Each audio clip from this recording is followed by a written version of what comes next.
Hello, everyone. Hope you're all doing well. My apologies for being late. I was looking forward to 1 o'clock on Saturday in Vancouver time. One thing led to another. I slept about 5 o'clock in the morning, and as soon as I woke up, there were a ton of things I had to do, rather urgent. So couldn't help it. But here I am with apologies, and hope that you guys are all well and haven't been waiting too long, but I know you have. So but the punishment for that is that I ran out of tea, and so I have no teas. In my beautiful new cup, courtesy of my son, I am having Evian water. No, what is it? Green tea with citron, with lemon, which is my favorite now. With, of course, where else? Taylor's of Harrogate. Salut.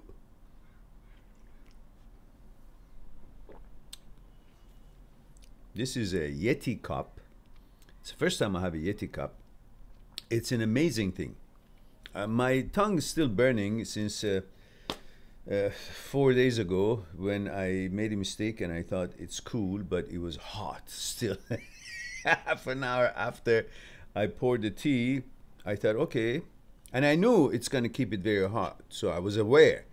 But still, because the lid was on, I burned my tongue, and I'm still speaking like if they have a little bit of a trouble there. And now, let's see who's here. I missed you guys. Hope you guys missed me too. And hope you guys are keeping healthy and all good. Is the sound okay? Can you guys hear me?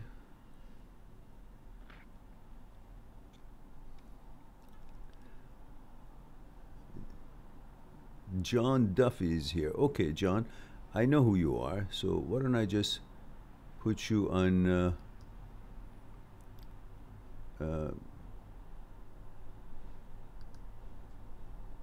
break.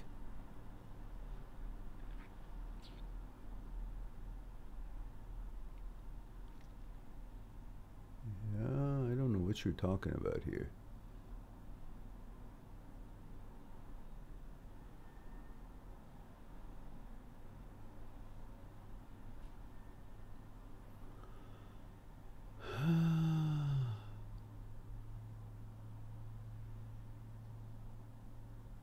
All right, guys, if you guys also have the same recollection, John is a troll, isn't he?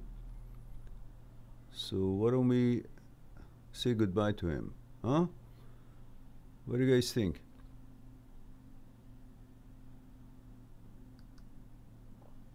I think John is a troll.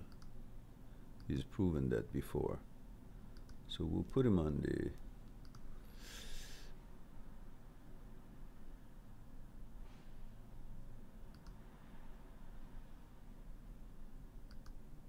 There we go. That does it.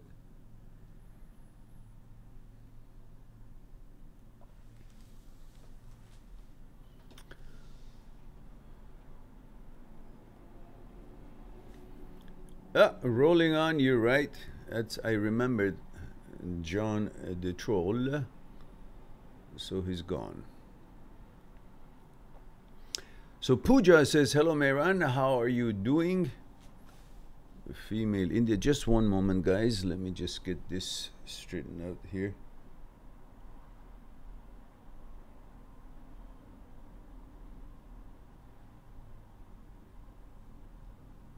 Okay. So we have Pooja says, hello Mehran, how are you doing? Female 32 India. Welcome, Pooja. And rolling on says, John is troll. Yes. Replying to him is waste time. Yes. Block him. Yes. Hi Mehran, he says, how is your day going today? Well, it was, you know, touch and go as far as things I had to do, and it was a little bit rush here and there, but made it. I'm here. I'm glad to be here. Delighted to be here. Happy to be here. There's any other words? Yasin is here, says hi Mehran. And my name today is Mehran. Yes, he says.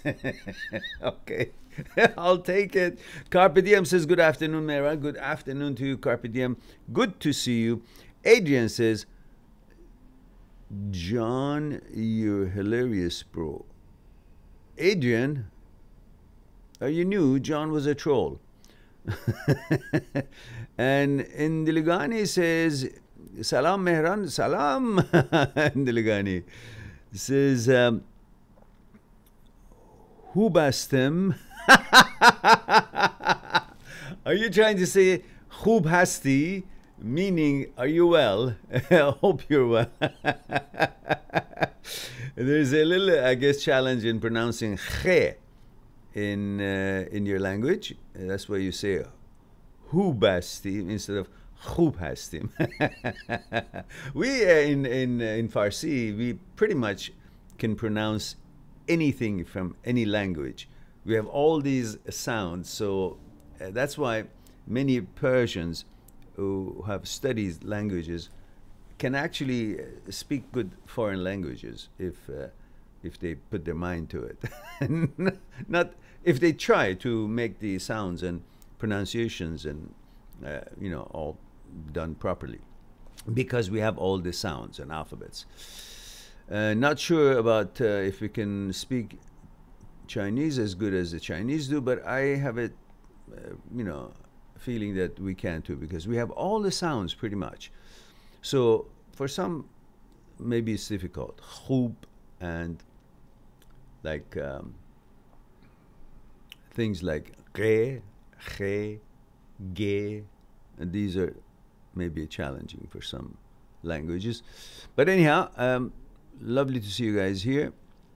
And Nilgani says, Salam Mehran, hubastam. I'm in the process of moving on. I haven't watched porn or done anything for 75 days. Okay, that's you. That's you might be dangerous now. He says, I feel urge sometimes, but I don't want to relapse on my no fab journey. Okay. Any advice? No, keep going. I have also deleted my ex's number. That's a good one. And have moved on. Beautiful. I feel good. Good for you. She sent me a nasty text. That's all right. I didn't reply. That's a good idea. In the text, she was bragging about her new boyfriend. Well, it's neither here nor there. None of your business, and you don't give a damn.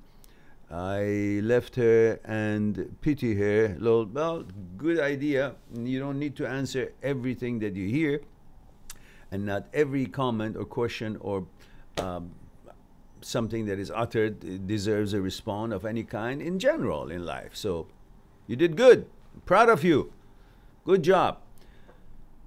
And we have and Diligani says 23 from London, by the way. Thank you for that.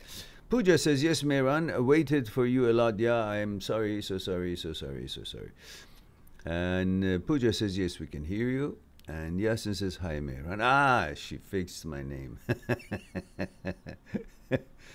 Rolling On says, you should trying saying general in Spanish. Oh, okay. It has a very strange sound. Oh, try it. Okay. How is it pronounced? I guess I can't hear it. I guess maybe you can write it. You might be dangerous. That's right. Yes, I know. And Diligani is... don't go near him for a while. All right, now. That's it. We've got 12 people. All right, I'm late. What's your excuse, guys? There's only 11 of us here. I thought there'll be like 2,000 here, not having this for a week. Okay, I'm done with my complaints. And after that, there's 11 of us here and 5 likes. Whoopee. What's going on with you guys? Are you mad at me? I'm 11 Windsor says, I've been 2 weeks moved out from my narcissist what? Boyfriend, girlfriend? Guys, don't forget the protocol, please. You know, gender, age, where you're tuning in from. I've been 2 weeks moved out from my narcissist, and I'm sad, depressed, missing her, and not functioning day-to-day life. Listen, you can't tell me that you actually enjoyed her narcissism and her behavior or her whatever it was that you were dancing to, whatever music it was, because it was weird, wasn't it? It was uncomfortable, wasn't it? It was unhappy, negative, insulting, and selfish, and everything else that you want to call it. So why is it that you miss her, that character? Let's explore that. Do you think if this person was not your girlfriend and he did not have sex with her, and it was just someone that it was, I don't know, some friend or some acquaintance, someone that you had no interest in the way she looked or any sexual interest, would you still miss her if there was no attraction toward her? Would you still miss her, knowing that she's a narcissist and all that? You wouldn't, would you? So it is not that you miss her character and even she was a narcissist, you're still okay with it. It's the fact that you had intimacy and sex with her, and that is what's you're remembering and what pulling you back and thinking that it's okay. You're not missing her behavior. You're not missing the narcissism of her. You're missing the sex part, the feeling of being with a woman, and that's what you liked, and that's what it is. Because if you take that component of female femininity, that woman, that you know, if you take that out of the equation, you will see that her behavior wasn't something to write home about. You can't be missing the behavior unless you're nuts yourself. So once you focus on the fact that the reason you're missing her is not her, is not her character, is not her qualities, it's actually your desire for intimacy and to fulfill your ego and desire for pleasure, through pleasure. That's why. So take that out and see if you still miss her. And if your answer is no, I don't miss that behavior, the way that you were treated and all, and the way you were feeling and all, then there's your answer. Go on and find someone that you will have a good rapport, good bonding on consciousness level, and respectful behavior, and well-mannered, and you know, cordial and balanced, and then you will have reason to like that person. Because right now you don't like the persona, but you like what you get out of it, the pleasure you receive through intimacy. The idea that you're gravitating, your genes are programmed for procreation and to be attracted to women, and that's what really makes you think that she was great. If you take that out, her behavior wasn't great. You wouldn't like to have a a relationship with someone that treats you like that. I don't know, a family member or a friend, and that you have no physical attraction towards her. So there's your answer. So you can stop thinking that you miss her because she was great. No, you miss her for other reasons, which those other reasons exist in so many other wonderful women out there. So go on, find yourself a decent, capable, balanced relationship with someone who is of balanced psyche, as hard as it is, because all of us have something wrong going up here, and have a normal relationship. All right, we go to And let me know your age and where you're tuning in from and all that. And he says, or she says, he says, sad, depressed, missing her, and not functioning day-to-day life. Married to her in 2001. It's like I'm addicted, looking for my next fix from her. Well, fix it. You don't need to remain addicted. Yes. MG says, yes, you're so right. I know I'm right. Now, give me the credentials. Age and where you're tuning in from. Coppergame says, Mehran, maybe one of the streams you can show how you make tea or cook a meal while discussing issues that people have. That's a good idea. Would people care? There are so many streams with just random stuff and they have 500 plus viewers. It's a good idea. I'll think about it. And Carpe Diem says, it's a very strange phenomenon. I don't get how such a quality channel like yours does not have at least 500 plus viewers each time. Yeah, I'm with you 100% there. I guess nobody knows about it, or somebody hides us. I don't know. Maybe our category being education doesn't attract anyone. Somehow we got to get known eventually. Well, on the good side, we had 90,000 more viewers last month, or 2 months ago, a month and a half ago, and 80,000 more viewers last 28 days, 70,000 more viewers, because our live talks were a lot, and somehow, I don't know, I guess we are improving. We are getting to be known, and our numbers for subscribers have gone up.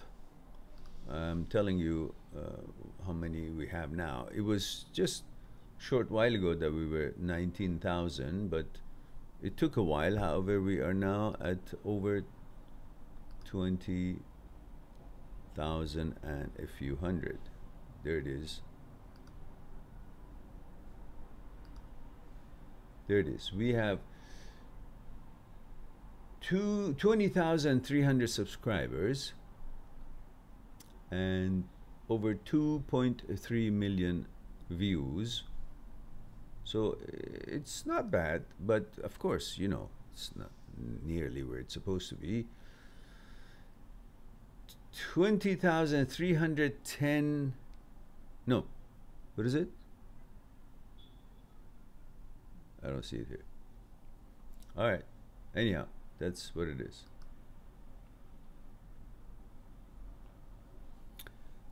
So we are kind of moving, but like a turtle. I mean, like a snail, rather. And Legani says,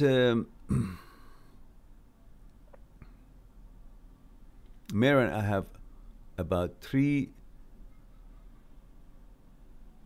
teach yourself Persian books. Soon to start learning, just waiting for a Persian girl to aid me in my studies. Oh, well, you know, where are you, in UK? Guys, don't forget the protocol. I keep forgetting where you guys are, how old you guys are, and all that. And Justina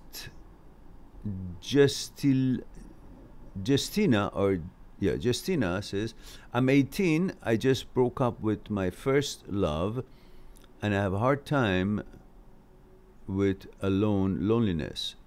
I can't think nothing else than him. How can I move on? I don't have any friends. And where are you living? Where are you located? And you just said you just broke up with your first love. You know what that means? That means there are going to be a lot more loves later. This was the first. And it seems so important because before that there was no experience like that. So this is such an anomaly, such an amazing feeling. And because it was so amazing, it makes you feel like nothing else would be like it. But there will be more. There will be others. There will be better ones. And the fact is, at this moment of 18 years old, you hardly know yourself, let alone knowing what kind of a man you really want. So this is how you would know yourself at this age, and this is what you would expect at this age. This is what your taste and knowledge or preferences would be at this age. But you're going to be growing, and you are growing, and you can't expect yourself to remain as you are, as you have been during the past while. You will grow. You will grow in many different aspects of your life: intelligence, expectations, education, vision, the thing that you want, the kind of character that you will be, you want to make out of yourself, and therefore the kind of character you want your boyfriend, your partner to be would also change as you are changing. So you can't expect what you chose today would serve you just as well when you have changed yourself in a year or two from now, or every day. Because that what you choose today no longer would be suitable to you when you are changing. And at age 18, you're changing. So this what you chose was only good for being age 18. It wouldn't have lasted. You would have broken up anyhow, and it had to happen somehow and someday. It happened now. Good. Now you're ready to go to the next level, knowing a little bit more about yourself, and through this experience, knowing a little bit more about yourself, and being ready to understand what things you should watch out for, what things you should not want or you should want, and you monitor and adjust your taste and expectations. And perhaps you should expect a little bit more, and knowing how this went and it wasn't satisfactory at the end. So this is fine. This is perfectly normal for you to have a boyfriend and break up at this age.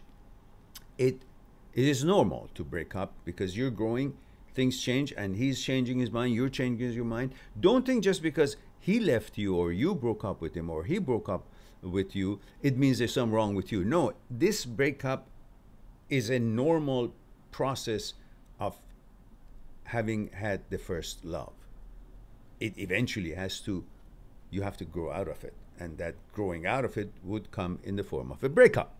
So the breakup really doesn't mean something negative. Breakup really means that you're growing up and you're understanding yourself better, or you're understanding what to expect and what works, what doesn't work, and you will have far better opportunities coming to you because you're becoming wiser and you expect more and better and higher standards, and that's fine. Just be patient. You won't be alone for a while, and it won't be long till other guys start approaching you and so on, and you will find much better and deeper connections coming in near future. So not to worry, and watch my videos that I have on this channel about loneliness and so on and so forth. You will understand that it's no big deal. It's not lonely. You just think that way, but it's not true. You're never lonely. All right, let's go on to Noura Ahmad. Says hi. Hello, Noura. And Amhij says, Windsor says, 42 age, Alberta, Canadian, eh? A Canadian, finally, we're getting noticed. We have wonderful people from different parts of Canada, Toronto, Alberta. Carpe Diem is one of our biggest supporters here. And we're just beginning to be noticed by some of our own countrymen and countrywomen in Canada. Hardly known, mostly in Europe and other places, US and all that. Delighted to have you here. And we have Carpe Diem says live streaming, hashtag live streaming, hashtag food, hashtag life, hashtag anxiety, hashtag relationship, some suggestions for hashtag. Good idea. I don't know how many hashtags I can have though. I think I can only have 3 hashtags, no? I will get on with it. This week was a little bit busy and I didn't focus on the live stream, but I will adjust it all. And thank you for all these suggestions, guys. I could surely use it. Make Your Touch says, hello, Mehran. I developed a bad habit of watching porn and fab when I am under stress of feeling bored. I don't feel good about myself after, It has been 12 years since I discovered porn. How to stop? Just stop. You know, it's a replacement for the real thing, but never better than the real thing, of course. So why don't you simply focus on being active in certain things you like to find, girlfriends and acquaintances, and then get to know each other and see where that goes. But don't be so shameful about it. It's nothing to be shameful. You have that desire and you enjoy that. But too much of it, what it does a few things that are not good. Okay, from one side, you feel, kind of, you enjoy the whole idea of, seeing the woman and all that, and getting the feeling that you want to get. But from the other side, the bad thing about porn is that you start losing respect and sensitivity toward women, and you only look at them from one tangent, one characteristics. You start, without really wanting or without really noticing, subconsciously you start thinking less of them and disrespectful towards them, and think that every woman that you see wants to sleep with you, or is a loose woman, or somehow your sensitivity towards that beautiful experience of having sex with a woman goes away, and you think of them not as amazing humans and the beauty and all that you feel about a woman. You start thinking about them as an item, as something to be used, and something just for sex. That's demeaning, and that's a byproduct of watching too much porn. Unless you be mindful of it and always, even in your mind when you're watching porn, respect the woman that you're watching and enjoying that whole thing about. But it's hard to do, and you will eventually lose that gentlemanly behavior towards women, and that gentlemanly thinking about women, and you start thinking all women are the same, and they're just good for this, and that is not where you want to go. And the other thing is that when you watch so much porn, eventually you start losing your sensitivity toward the beauty of women. And it will take a lot more to become excited when you have always been seeing women naked and without any kind of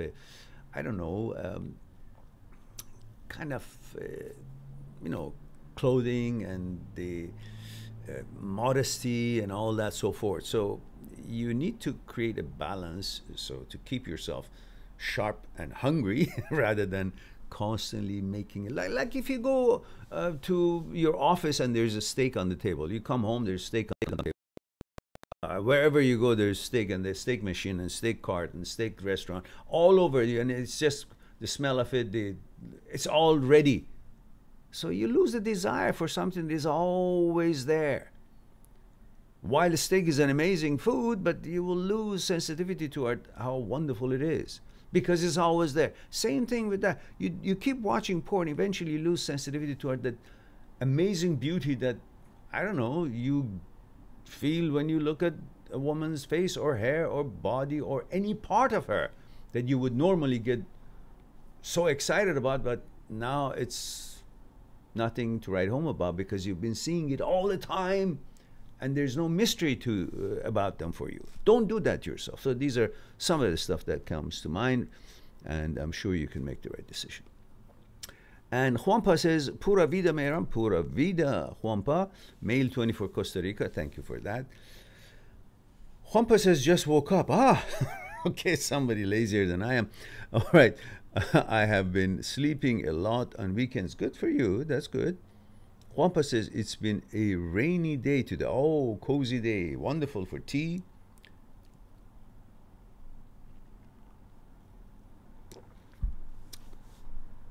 And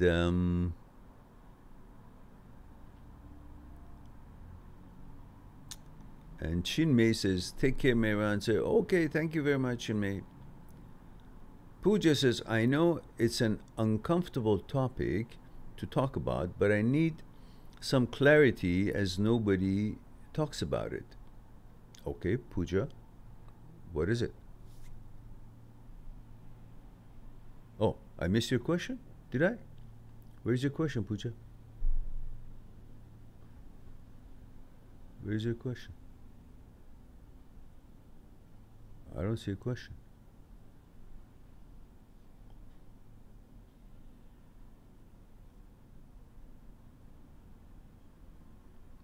Pooja, where's your question? There is no question.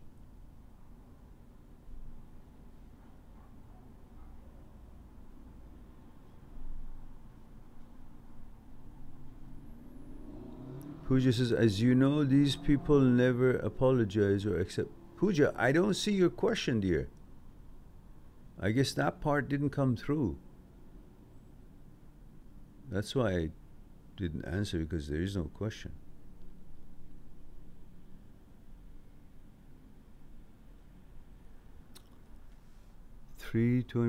Pooja, what is it? Is my eyes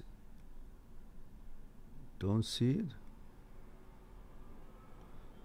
The first thing I see, Pooja, is that you say hello and 32 from India. Then after that, I've got nothing until you say, yes, Mehran, waited for you a lot with a smile. And it says, yes, we can hear you. Then you say, as you know, these people never apologize or accept that they did it. That's all. I don't hear anything before that. I don't see anything before that. And then I have you saying, missed my question. So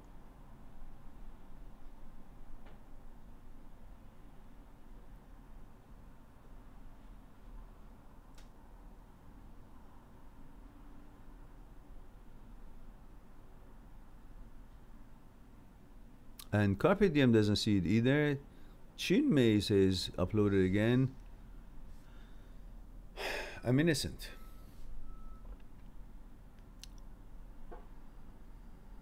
Pooja says, my question is a little serious. Maybe it was so serious you didn't even post it, did you?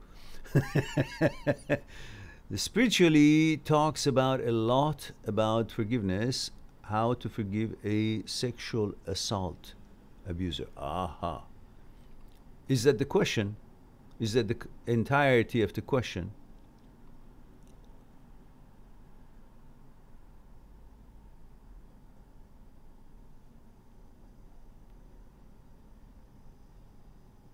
I just want to know if I have the whole question. Was that the question? They said, my question is a little serious. Spiritually talks about a lot about forgiveness, how to forgive a sexual assaulter or abuser spiritually. So that's it? That's the question? All right. Why do you have to forgive the abuser? Why do you have a need to forgive someone who's done something bad? Why do you have to forgive her or him? Why are you focusing on forgiving? What is this forgiving done for? For whom? Are you not forgiving? She says, yes, I want to know how to forgive a person who assaulted, abused you. Why do you want to forgive him? Are you doing this forgiving for you so you will have a brownie points in the eyes of the watcher, the one that you have created as an entity that is watching your behavior on earth, like a god you have created, a deity, that you think that deity, whatever you believe in, whatever your religion, whatever your belief is watching your behavior, judging you. So therefore now you want to say, I'm just as forgiving as you are, my Lord, God. and therefore I will forgive. Why? Why do you have to forgive? What for? Because you know you can't forgive the damn asshole. I don't want to forgive it, but you are pressured to do because you want to prove to the one that you've created to be the watcher or your deity that you're such a good person. And because you're a good person, have mercy on me. Give me favors. And see how good I am? I have forgiven because you said forgive. I don't fucking want to forgive. I don't want to forgive. And that what you think is watching you, it's your own thoughts. Nobody's watching you. You don't have to satisfy some standards that someone somehow has put in your head and you have created that as the standard that you should comply to in order to satisfy some deity or some unknown thing that you have created for yourself as God. Whether it is true or not, but I have a point here. The point is you're doing it for something else, whether it's your own thought that you have created to watch over your thoughts and your actions and behavior, or whether it's an actual God that you believe in, or whether it's actually there is a God out there that you believe in. Whatever it is, it's not what I'm discussing right now. I'm discussing whatever it is it for you to shine in front of that entity, whether illusory or real? Or is it that because you actually think there is a need to forgive this person? Why? Why? If a person stole my car and went and destroyed it, why do I need to forgive that person? I do what I need to do, deal with it. I don't know, insurance company, get the money, whatever it is that I buy another car, whatever, and I've been inconvenienced and all that, and I go on with my life. That was an event that happened. And I learned from it, or maybe you learn from it to protect yourself more, be more serious about your selections, or don't tolerate bullshit or abusers or, stuff like that. Or sexually, someone who's been making advances, you deal with it earlier, you see it earlier, and you deal with it and you go on. Why do you have to forgive this person? What for? It's a selfishness, isn't it? That I must forgive so I will be counted as a good person in the eyes of whatever it is out there that is watching me and judging me. Because I'm still wanting to be counted as a, person who measures up to the standards that have been put in my head that somebody else expects from us all. And I'm saying, why? You can be a good person, as good as you want to be, but that is not hanging on the thread of forgiving these bad people or these bad incidents. Why do you have to forgive? Why do you find your worth and value in forgiving something that you don't have to forgive? You've dealt with it, you're dealing with it, you're going on. Or you think if you don't forgive the person, then you're not balanced. The hell with that. You learn from it, and you're just as good a person as you've always been, and you don't need to forgive some asshole in order to elevate yourself. You need to go on about your life and not have these sort of people in your life and be more aware of the kind of people they are, how they start, how they seep into your life, and how they affect you. And then you should cut it off early as soon as you see flags. You learn from it. What's this forgiveness business that they have conditioned us from childhood that you have to forgive what? So they can do all kind of shit and we are responsible to forgive them? The hell with that. So I don't see a need for you to forgive anyone. You handle it, you deal with it, take care of yourself, and according to what the laws, the land is, and whatever it is that you want to do, and move on. These sort of people don't deserve forgiveness. You may forget about it, that's fine. But you don't have to forgive about it. I should have forgiven about it. Somebody stole my money and destroyed my property. Why do I have to forgive that person? I don't even want to think about that person. I just want to do my things and rebuild and so on. Do the same. So what spiritually? You don't owe anything to whatever you believe in order to forgive some asshole who's done wrong to you. It's got two different. He should ask for forgiveness for whatever it is that he should feel responsible towards. Hasn't asked you, and even if he does, you shouldn't. So fuck you. Get lost. You got to think about what you want to do before you do it. If you're going to harm someone, then that's you responsible. You should have thought about it before. So if this person has harmed you, oh, what's the forgiveness? Harmed and then ask for forgiveness. You don't have to forgive that person. That's what I have to say about that.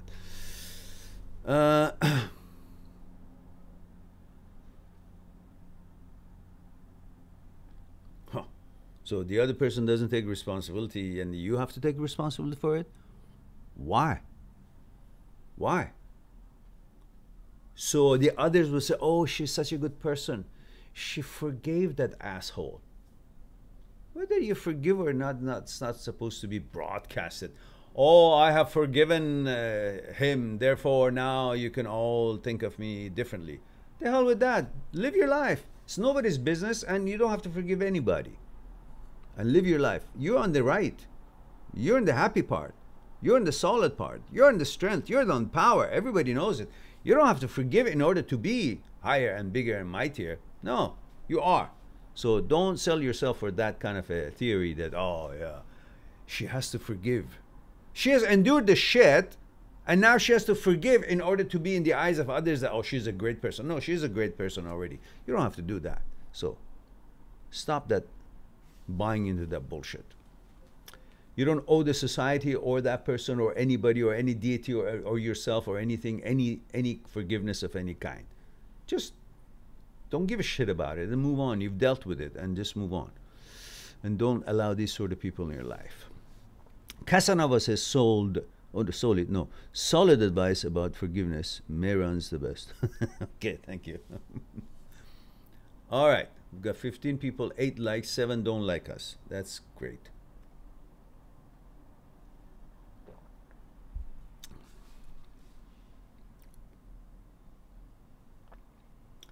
All right, so what do we do about this, guys? That we really don't get any bigger. 15 people? Is it the timing? Is it because we're 1 hour late? Or 1.5? Or is it, I mean, it shouldn't matter if you have like 500, 1,000 people waiting around. I mean, still we're gonna have at least a couple of hundred of them. But look, 14 people, something wrong here, guys. I don't buy into the fact that we don't have a place here. I know we're very helpful and the quality is good, but I do have a problem why we don't get to be exposed somehow. I don't know. I don't know, guys. I don't have the answer anymore. Jocelyn says, I'm from Finland. Thank you very much for advice. I know that I'm only 18 and much more is coming later. Patience is just hard. Oh, you know, even if you want to get a good ketchup out of the bottle, it takes a long time and needs patience, let alone life. So chill out. You're a young, wise girl. In fact, I can see that you've got wisdom, so you'll be fine. I'm not worried about you. She says, patience is just hard about the breakup. We both had the same feelings that I was more fighting and sadness. We were not happy anymore. I just have hard time with memories and having no intimacy anymore. Yeah, the intimacy part is probably what's the culprit, the locomotive of this whole sadness thing, because it is very important to be liked. It's very important to have attention, especially at that age. You're not so sure about yourself, so you find your assurances and validation toward the attention you receive from the others. And boys want to get attention from the girls, girls want to get attention from the boys. It goes both ways. And this attention is whatever your gender is, you want attention. And this goes in every direction. And this attention makes us feel validated, especially the younger that we are. And the need for be recognized as something special, and we find that communicated to us via the attention we receive, you know, from a girl, or, you know, you from a guy. And when you don't have that, you feel like, oh, you're no longer validated because you've been conditioned for the past while during your relationship that these physical attentions and intellectual attentions or psychological attentions are the way to remind you of your affirmation, validation. And you think that you need that in order to feel balanced. You don't need that. You are validated by you, by being here, by accomplishing and doing the things that you want to do in this life. But you have been conditioned to think as validation only through a relationship and attention you receive from the others. That's a problem. Now you got to understand that that's not the only validation that you can have. Your validation should be based on your own accomplishments of your project and things and the goals that you have in life and the things you want to pursue. And that relationship is one of the many ways that you will get your validation or affirmation or whatever it is that you need to get. So rewire yourself, recondition yourself to the fact that I am validated, but you're used to that intimacy, and there is the order of things, how things were is what make you feel you're missing the person. It's not the person that you're missing, it's how the things were flowing that you're missing. The mechanical processes, the things that you guys used to do, the texts, the phone calls, the places to go, things to do together or individually, or being concerned of each other. All that had created a certain routine, certain discipline, certain order. And the way that order was created was making you feel, my life has a discipline. Now that order is no longer there because you guys broken up. And that discipline, that routine is not there because you guys are not in the same picture anymore. So something has changed, and something that has changed is that order, that routine, that discipline. So what you're really missing is the lack of being part of that routine, that order, that discipline. It's not the person that you're missing. It's how things were. And how things were in such a way that your mind had found security. Because you see, we are in two parts, our entity is in two parts, physically and mentally. At least. We don't want to talk about the rest of it right now. Physically, you can find security by touching yourself, knowing, okay, I'm here, my legs are here, my face is here, nose is here, eyes, ears, everything is here. Okay, and I'm in my apartment, and my apartment is door closed, and I'm in a good area in town. So I'm physically safe. You can be sure you're safe physically. You can check that. So you will find that security, physical security, in knowing your environment being safe and you are being whole. But the mind doesn't find its safety in a physical realm, in the physical area, physical environment, in the physicality of things. Mind finds its security, which it needs, like your physical body needs security. The mind finds its security in the order of life, in the order of things, in the discipline and the routine that you have created in your day. And that's where the mind finds, I'm secure, because it's involved in creating and functioning in an order, a discipline of how things are every day. When that discipline breaks up, that order breaks up, your mind is agitated. You're physically safe, but your mind doesn't have a place to hang its hat, because it finds its place to relax and feel secure in the order. And that order is broken because you guys are not together anymore. That routine of life has been broken. So that's why you need to go on and create other projects and other relationships and other things you want to accomplish, and find things that you like to do, create a new mechanical process for yourself. I don't know whether you bike or you write things, or you watch a movie, or you go for exercise, or you go with friends. Whatever it is that you do, you read books. These are the things that you do that creates that mechanical process. And through that mechanical process, you create a new set of routines, new order in life. When you create that new order through the new things you create for yourself to do during the day, your mind finds security in that new order. And no longer you feel lonely, no longer you feel alone, no longer you feel insecure, no longer you miss your ex, because you've created order where your mind can also feel secure, your body also feels secure, you're busy with doing things, and you've created a new routine, new discipline, and you will feel perfectly fine. That is what you feel. the way you feel. Plus the fact it was first love and all that thing, the rest of it is all there. But you will grow out of that.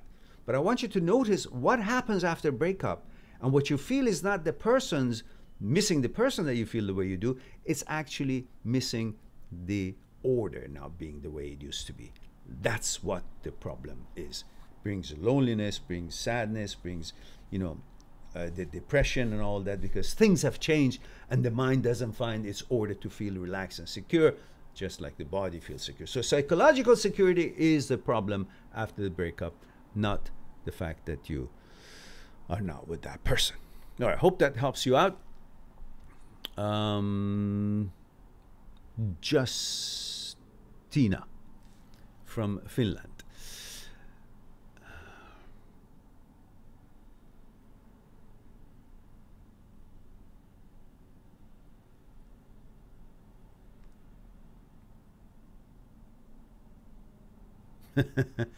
Chin may say, I'm 18 too.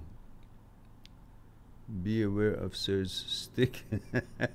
If you are silly, you'll get it. Oh yes, the ugly stick is here. Yes, don't guys relax for 1 second, because you know, if you guys don't take good care of yourself, you know, you got to put your motorcycle helmet on, because then I'll just fly through a private jet and introduce your helmet to the ugly stick. I want you guys to be happy and take good care of yourselves at all times. Be wise and watch the videos. And the puja says, okay.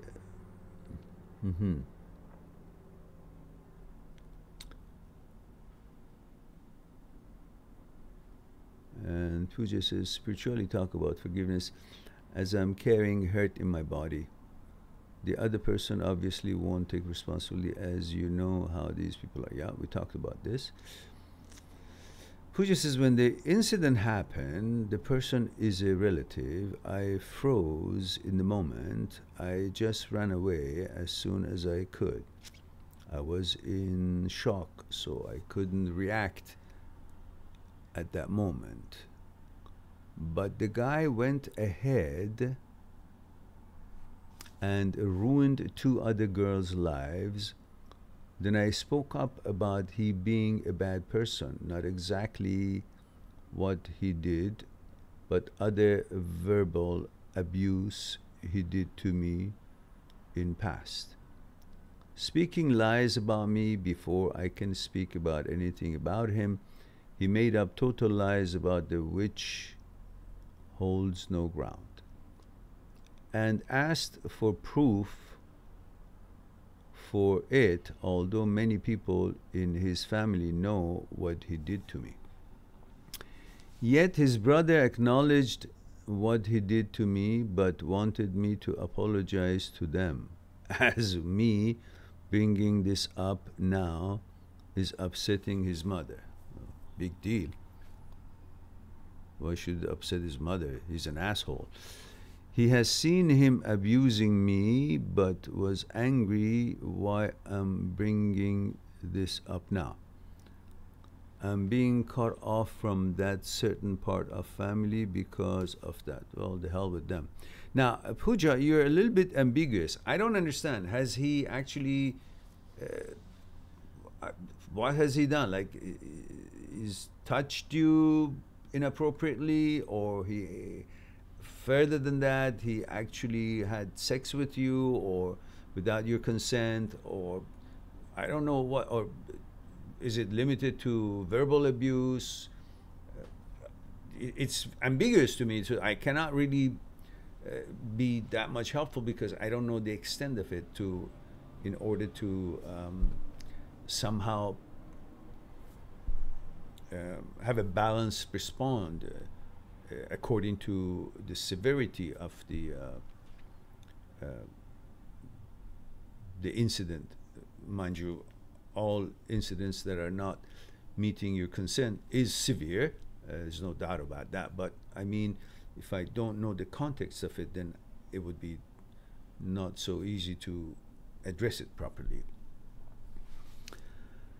But in general, the hell with them. You stick to your ground, and you just tell the guy, tell the whoever asks, yeah, exactly, this is what he has done. And you're worried about people knowing what he has done. I don't know what he has done, but you're worried about if people know what he has done, then you may not have the chances with the reputation that you deserve, and that is what concerning you from telling everyone what he has done. Not sure if I'm understanding you right, but if you felt comfortable to let me know what it is that has gone. Is it intercourse? Is it touching? Is it kissing? Is it holding? Is it grabbing? Or whatever it is, if you feel comfortable with that, then.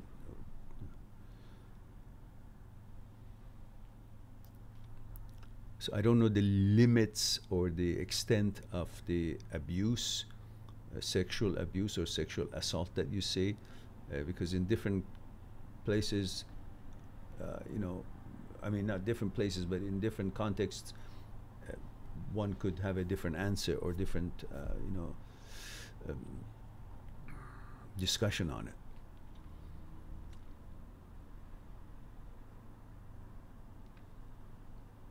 Justina says that makes totally sense. Thank you. You're quite welcome. Don't forget to promote the channel. That's the bill. I'm sending the bill. Promote the channel. God damn it, everybody promote the channel. Share it on your social media. Talk about it in forums and chat lines and whatnot. Get this channel known if it's been helpful to you. Adrian says, hello, Mehran. Rocky 41 male, Romania. Hello, Rocky. Have you been?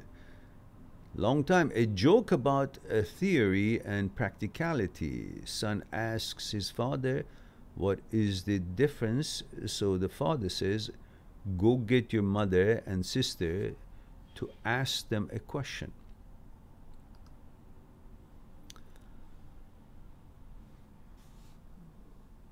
Well, girls, would you sleep with someone for $2,000? Yes, for $2,000, of course. You see, son, theoretically, we have $4,000 in the house. Practically, we have 2 sluts. Okay. All right. Wrong timing, but okay. All right. Roses says, hi, first time here. I saw one of your videos about ex leaving and getting into a new relationship last week. So I wanted to stop by and ask questions since I'm in a similar situation. I dumped my boyfriend. Well, Roses, you're welcome to the channel. Please let me know a little bit about you as far as age and where you're tuning in from, which country. And you're I'll be more than happy to try to answer your questions. And Pooja says, first verbal abuse, I ignored it. Then in a family function, he touched me inappropriately, went ahead and told lies about me. He touched you inappropriately, that means like he touched your butt or legs or hand or breast, or so no kissing or anything, no intercourse or anything. He touched you inappropriately, and where?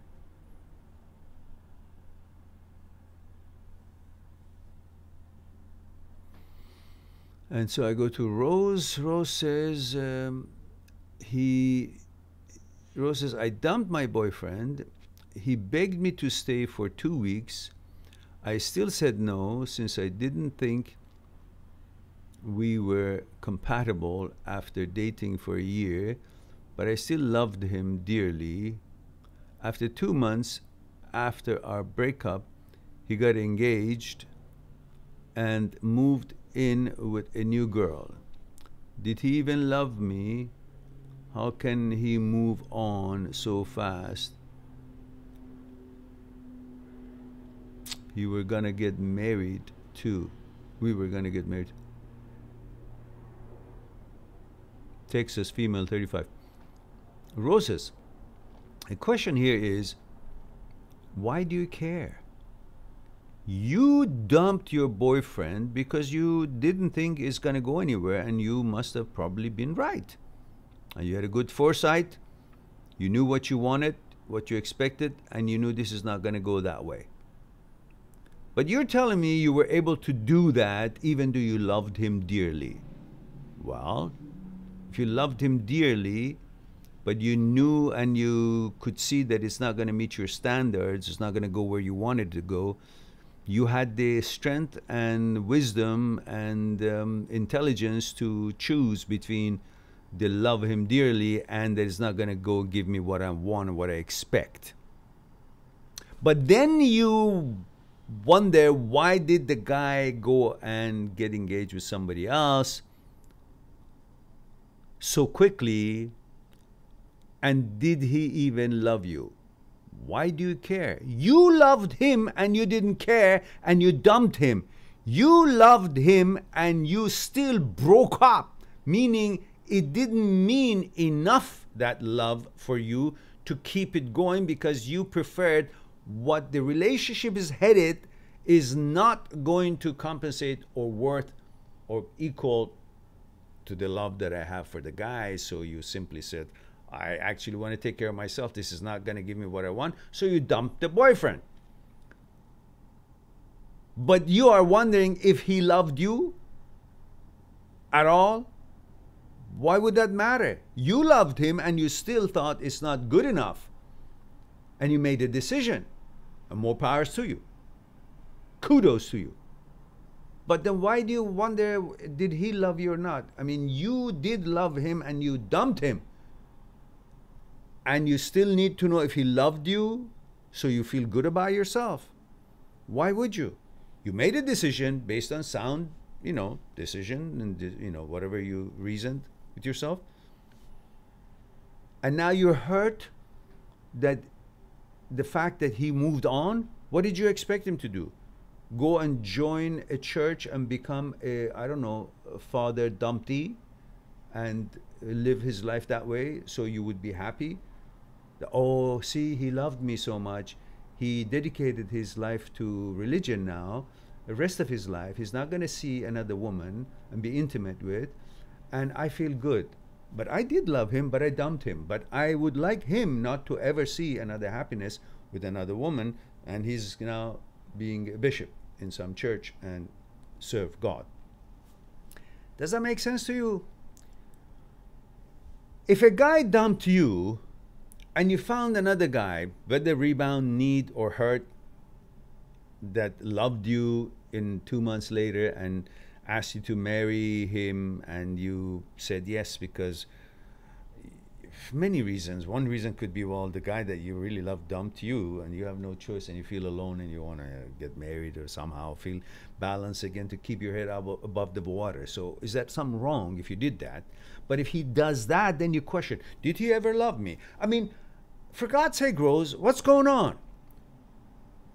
I'm here to be equal for supporting and backing up women and men. But each case is individually must be weighed. And look at what you're saying. As a woman, you're okay to dump the guy because he wouldn't meet your standards, he wouldn't be headed the relationship where you wanted to go. But you're not okay for him to move on. And you want to know that he should have loved you even though you dumped him. He should have gone and lived, I don't know, clean somewhere and just not be balanced and well anymore. So I'm asking you, do you still want to ask the question, did he ever love me? Who cares? You decided to sever it. So whether he loved you loved him and you didn't care about it. And you decided it's better to sever the relationship. But you care about if he loved you ever. You didn't care about you loving him and you still severed it. But you care about, I would like to know if he did love me or not. Why would you? Maybe he did. Of course he did. Maybe. Well, why shouldn't he? I mean, you loved him. Probably he loved you too. You decided to dump him, not him. So there is no question about the fact that he loved you. But after you dumped him, you still say, oh, in order to prove to him that you loved me, you should have never even... It's like saying, I cooked the best meal and, you know, he ate it so much and he loved it so much, but I stopped cooking and said, I'm not cooking anymore. And He went and ate a sandwich from the restaurant, and I question, did he ever love my cooking? God damn it, you're not giving it to him anymore. So he has to go eat something. And you're saying, no, because he's eating, he must not love my eating, my cooking. So then, that's a question. I'm not happy. I mean, that's really the...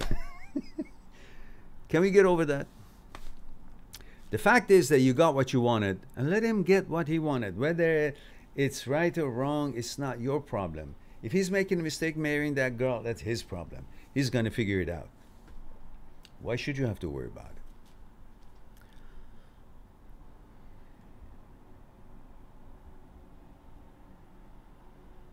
And Rose says,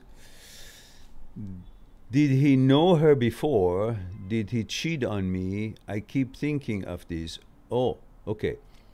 So let me be the devil's advocate. So you're okay if you dump him, but you're not okay if he didn't love you when he was with you or he knew somebody else. So cheating you is worse than dumping him. Cheating you while you didn't know it, let's say he did. I don't know he did, he probably didn't. Cheating you while you didn't know it is worse than you actually loving him and dumping him. You're powerful enough to not care about your love about him and dumping him because you are self-centered enough to know what you want, and if this is what you want or not. You have that power. But you don't want him to have a power in order to find balance and keep his head above the water and be happy. Because you care only about if he knew this girl while he was with you. Whether he knew it or not, legitimate question, but whether he knew it or not, you dumped him without knowing that he is cheating or not, if he was. You didn't care about that part. You made your decision based on your values, based on your judgments, based on your critical thinking about it, not based on the fact that you knew he was cheating, if he was. So that cheating part or knowing that other girl was not even in the equation when you made your decision. So think about it that way. Whether he was or not, you didn't want him. Not that if he didn't know that girl, maybe then you would have liked him, because you already loved him anyhow. Regardless, even when you dumped him, you still loved him. So whether he was with somebody else or knew somebody else or not would have not made a difference in your emotion towards him, because you already loved him and you still dumped him.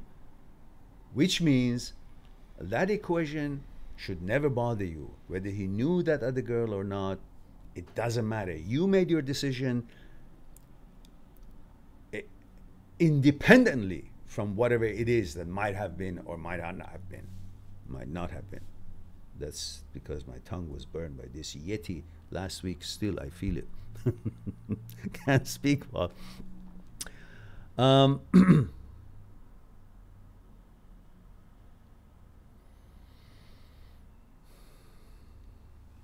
And she says, I care because I feel so betrayed. Gee, Rose, you feel betrayed? Whether you feel betrayed, you were betrayed or not, you made a decision based on not being betrayed. You made a decision not out of have to. Out of reasoning, logic, you made a decision. You didn't know. If he was, you didn't know he was with anybody else, or he was cheating or anything, or betraying at all. You made that decision all on your own with the idea that he loves you and you loved him, but you made the decision. So that shouldn't bother you really. Whatever the real thing was should not bother you at all, because your decision was independent from anything else that could have been going on. Because in your opinion, at the time you made that decision, he loved you and you loved him, and you still didn't want him. So knowing that if he was with somebody else, that makes you not want him even more. So what's the problem then? You shouldn't be feeling betrayed. You should feel even more empowered that you made the right decision, even if he was with somebody else. That should be your focal point. And it says, I so betrayed because he begged me for 2 weeks. Well, obviously he begged you for 2 weeks. That means he wasn't with anybody else at all. Even if he was an acquaintance, nothing serious. He had no real feeling about that person. Otherwise, why would he beg to come back to you when you dumped him for 2 weeks? Are you nuts? Or you think he's an Oscar-winning actor? No. No. You made the decision based on what you thought, and probably correctly so, and he was with nobody. He might have known here and there, but he had no feelings of sort or or designs for them, because he was still after you, even after you dumped him. So get your head straight on, screwed on right. That's what I'm trying to say. And it says, begged me for 2 weeks and moved on like this. Well, what do you want him to do? You're saying, like, you know, the guy was trying to breathe because his head was under the mud. He was drowning. It was, quicksand. But you know what? Just a minute ago, he couldn't breathe. But now that we pulled him up, he's breathing really strong and good and healthy. Why should he? He should still not breathe. God damn it, he couldn't breathe because he couldn't breathe. Now that he can, he breathes. He wanted to be with you. You didn't allow him. He begged. He didn't get him. But now he's hungry. He has to go eat. It's not like he asked you for food. You said, no, get lost. I'm not going to give you my cooking anymore. He says, no, please, I beg you, I'm hungry. He says, no, I'm not going to give it to you. Go away, go, shoo. And then he goes and eats the sandwich. That's, oh, how you eat? Well, what? God damn it, I asked you. He didn't give it to me. I got to eat. So that's your problem. Attention. Not the fact that the guy did something that normally he should do for survival. Whether eating, breathing, or being with a woman, it's pretty much the same for us guys. We need that. He begged you. You dumped him. He begged you. You didn't give him. He's hungry. He has to breathe. He has to eat. He has to be with a woman that pays attention to him. So don't hold him responsible for anything that you... I think you just want to blame him for what you've done, and don't. Stick with your decision. You probably had the reason, and those reasons that you had when you made that decision still exist. So stick on your decision, stay on that, and go on forward and let him be happy. He couldn't have you. He didn't meet your standards, but he meets somebody else's. Let him be happy. Don't worry about him. And you go on and find the guy that you think would be deserving you and is equipped to get the relationship where you wanted to get it, and that would be fine. And he says, and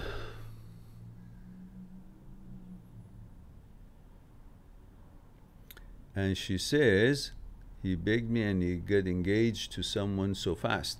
I'm still suffering and he's just fine. My dear Rose, you suffer. It was your decision, not his. You're responsible for your own suffering because you preferred logic over emotions. You loved the guy, but still dumped him because it wasn't going to work, in your opinion. So stick with your decision. And then Rose says, he wanted to marry me, and him moving on so fast makes a relationship belittled. Oh, come on now. You already belittled it when you broke up with him. What's there to belittle? You crushed the damn car, and he said, well, now the car is not valuable because, I don't know, somebody spit on it. Well, you crushed it. It doesn't exist. It's not a car anymore. Now, whoever spits on it or not doesn't take away from its value. It's already crushed. You already broke the relationship. You dumped him. It doesn't exist. There is no relationship. Now you're saying it's belittled because he moved on and got engaged to somebody else? He did that after this thing was demolished, not while it was going. So I don't see a problem here. He's living the engagement life I always dreamed of. Well, Rose, are you there? Earth calling Mars. You loved him and he begged you to stay. You kicked him out. What did you want the guy to do? go die. He has to eat, he has to breathe, he has to survive. He has to swim. He's swimming. Now, go and swim. Find another guy. This time, if you love him, don't dump him. Rose says, thank you for your advice. I'm surprised someone can get engaged and move on in a month of meeting someone. No. People who are drowning may start swimming in a weird way that you have never seen it in any swimming pool or any teaching or training sessions, just because they want to stay above the water and stay alive. Don't make fun of the way that the guy who's drowning is swimming. He may put his hand and legs all different directions just to stay afloat, and he's not meeting any proper disciplined synchronized way of swimming, but he's staying alive. And that's what he's doing, staying alive. So he's found someone who's giving him buoyancy. Let him be buoyant, whatever the word is. letting him to be a boy.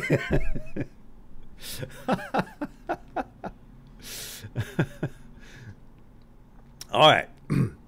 All right. I hope that sets your mind at ease a little bit. When we make a decision based on the information that is available to us. So at the time that one makes a decision, one believes that that decision is correct. Otherwise, they wouldn't make it. So at the time you made that decision to sever that relationship, you had reasons. And later on, when you look at it differently and with different information and all that, then you say, oh, I should have made that decision. Well, that's not right, because at the time that you made that decision, the information was available to you was limited to what it was available to you. And based on that, you made the decision. That's the only decision you could have made. And lo and behold, in such situations like yours, the reasons for you to have made that decision after you have made the decision like now still exist. So it's not like, if you guys get about to get those decisions, those reasons that you made that decisions for do not exist anymore. They're still there. So you're fine. You're solid. At the time you made the decision, you believed that the decision was correct. And it was. Later on, other information shows up and other emotions, other changes. Well, that doesn't count, because you then were not where you are now, and you couldn't have seen it, what you see now or think now. Then you made your decision based on how things were then and how you were thinking, and your logic and reasoning was then, and therefore then is not now and now is not then. So you cannot expect to have made the decision you would have made now as you're talking about it then. Hence, I rest my case and I need to breathe here. Okay, let's move on to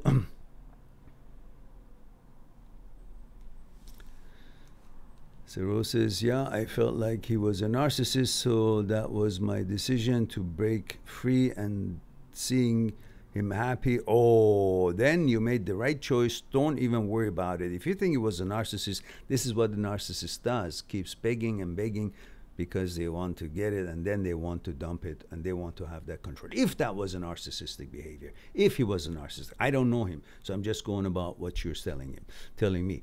But don't worry about the decision you made. At the time you made the decision, you had enough reasons to make that decision, and you did, and more power to you. You believed your wisdom, and you assessed the situation based on what was available to you, information, experiences you had in that relationship, and you made that decision. Stick with it, and don't worry about how happy he is. Let him be happy or not.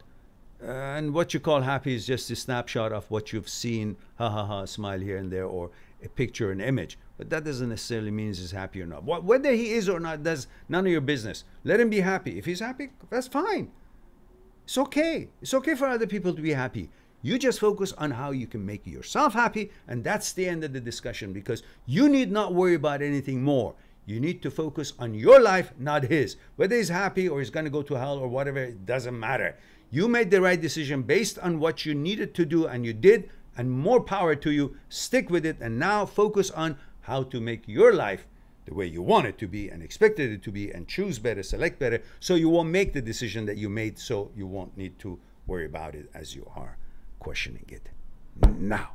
All right, let's move on. Rose says thank you, and you're welcome, and let's go on to next.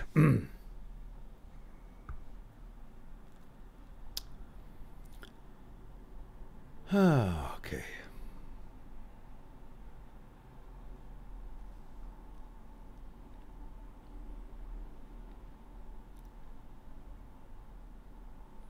Mr. Ohms says, hello, Mehran. May 19, great guy you are. Oh, thank you. Question is, how do you deal with the feeling of anxiousness when ignoring an intrusive thoughts? Well, you don't need to ignore it as if it doesn't exist. You recognize the existence of the intrusive thought, make notice of it. Aha, I see you, but I'm not interested in that. See, that's how you do it. Don't try to push it away or no, it doesn't exist. Oh, I just focus on there. I don't see it. No, don't be afraid of it. See it. Yeah, that thought, I see you. Thank you. Not interested. Nonsense. And I'll do my thing. Comes in a million times, still a million times. I notice you. Not interested. Bullshit. Move on. But there's 80, 90,000 thoughts a day that show up. You can't have the time to constantly say, oh, notice you, bullshit, move on. You just do it automatically. Oh, not interested. Not interested. If you had the time to say that every 80, 90,000 thoughts that shows up every day, then you would be fine. But you don't have that time. So you simply create a mechanism. It used to be done automatically by a part of the brain called caudate nucleus, which is part of the whole. It's in the center of the reward system, goal finding area, and the addiction and the habit center. And the caudate nucleus usually would have automatically changed the gear when the intrusive thoughts that you're not interested, intrusive thoughts, show up. You would just say, oh, shit, that's disgusting. And then you would naturally move on and it's shut down. But sometimes the signaling system goes malfunctioning between the prefrontal cortex, amygdala, thalamus, and where the caudate nucleus is supposed to do its job. It doesn't. It kind of physically, actually gets stuck, doesn't do its job. So the signals that is already within you is decided that you're not interested in that behavior, or that thought, or that suggestion, doesn't get back to prefrontal cortex to get his answer that I'm not interested, should shut down. When it doesn't get the answer, it keeps sending the signal. It's like a guy asking you, do you want tea or coffee? You say, no, thank you. Say, do you want tea or coffee? You say, no, thank you. Say, do you want tea or coffee? He says, no, thank you. Say, do you want coffee? He says, what the hell is wrong with you? No. And later on, you realize that the reason the guy was keep repeating it, even though you gave the answer, no, I'm not interested, was because the guy was deaf. He couldn't get the answer that you were getting it to him. You were sending an answer, no, I don't want tea or coffee, but it wouldn't get to him. So it was whether he was deaf or it was static loss of noise, he couldn't hear it. It wasn't getting to him. So he was repeating the question. Same thing, prefrontal cortex sends suggestive, intrusive thoughts of some kinds. Whatever it is, whether you're a heterosexual, sends your intrusive thoughts, homosexual thoughts to you, or pedophile thoughts, or responsibility thoughts, or harm thoughts, all kinds of nasty thoughts, or dangerous thoughts, or uninteresting thoughts to you. When it sends that, your system responds just like you responded to the guy who was asking, do you want tea or coffee? You said, no, thank you. And your no, thank you, your response is sent automatically. But when there's a malfunction in the signaling system, the caudate nucleus doesn't actually get this travel back to prefrontal cortex to shut that whole question down, then the prefrontal cortex asks it again because it's waiting for the question, the answer. There is no system responding, the electric malfunction system, the malfunctioning, the signaling system is malfunctioning, so it doesn't get the answer back, so it keeps asking. It's no different than a train coming, and then there is some people on the track, and the train is saying, boo, boo, and they're not moving. So as long as they're not moving, keeps putting the horn on, and nobody's moving because they can't hear it. They're deaf, and therefore the objection or the question or the concern is constantly by the train is being broadcasted. Boop, boop. So as long as there's no response, so when prefrontal cortex sends the intrusive thoughts, because it's crazy, it does lots of shit thing. Brain sends lots of shit thoughts all the time, 80, 90,000 times a day to everyone on this earth. When it does that, so it's not for any certain purpose or reason, it just does that. You know, it's a thought manufacturing place, it does all kind of shit. Like a manufacturing plant that creates all kind of products, and often many of them are rejectable products and not meeting up the standards. Something went wrong, wrong ingredients, wrong machine, wrong technical thing, a mechanical system breaking down, and the product is messed up. So there are quality control people out there in the assembly line, and they look at it, so that doesn't measure up, they reject it. Brain also is a thought manufacturing company. It makes all kind of thoughts. Some of these thoughts, many of them, most of it, are intrusive about everyone's brain, in everyone's brain on this earth. When these intrusive thoughts come in and they don't get the response back, like the train wasn't getting them move, it was keep sending the signal, alarming them, trying to get their attention. What is your answer to this? Now, in all cases when caudate nucleus works perfectly, it's automatically taken care of. You just recognize it, you get disgusted, and that's the end of it, and it shuts down. But when it doesn't, there's a malfunction in the signaling system, the prefrontal cortex keeps sending the same question. And because you've already expressed your disinterest in that, but it hasn't shut down because it hasn't gotten internally to that part of the brain, and the question or suggestion or intrusive thoughts keeps continuing, you think, oh, it must mean something because it's continuing. Oh, maybe it's a deity. Maybe then the thought knows more than I know about myself. Oh, then maybe I am not what I am. And maybe I am interested in the intrusive thoughts because it keeps continuing. No, it's continuing because it's deaf. The system is broken down. The signaling system is malfunctioning. That's why it's continuing. Not because you have any interest in it, because you know you don't. But you're believing, not yourself, you're believing a thought that is gone malfunction. You think thought is you. You think thought knows more than you. No, thought is not you. You're not thought. Brain is not you. You're not the brain. You are you. You're on top of it all. You're above it all. You're the master of all. You're the selector. So when these sort of intrusive thoughts shows up, you automatically diss them. But because the malfunction, the system is malfunctioning, it doesn't get there, it doesn't shut up, and it keeps continuing. And you buy into that bullshit that because it's continuing, it means something. Oh, if you're heterosexual and the suggestion is homosexuality, so, oh, because it's continuing, maybe I'm homosexual. No, it's got nothing to do with anything. It's a thought. You won't be changed. You can't be changed. You will always be who you were, you are, who you always be. And that was decided in the womb of your mother. The gender was given to you, like your heart and liver and kidney was given to you. Your genitalia, your gender was also given to you. Thought had nothing to do with it, and thought can never ever have anything to do with taking it away or suggesting anything otherwise than how you've been put together and made then. So rest assured, these are all just thoughts. Bullshit and malfunction in the system of signaling. That's all. So you don't have to ignore it. You just have to recognize it and say, oh, okay, I see it and I know I'm not interested, but it keeps coming. That means my signaling system is malfunctioning. So I got to now, by continuously behaving the way I do, by not reacting to it or data hunting or debating with it or converse with it or question it or try to answer that pop-up intrusive thoughts at all, just recognize it and move on about my business and doing what I do, business as usual. However, I've always been, and do what I like to do, and always the same way that I've always been.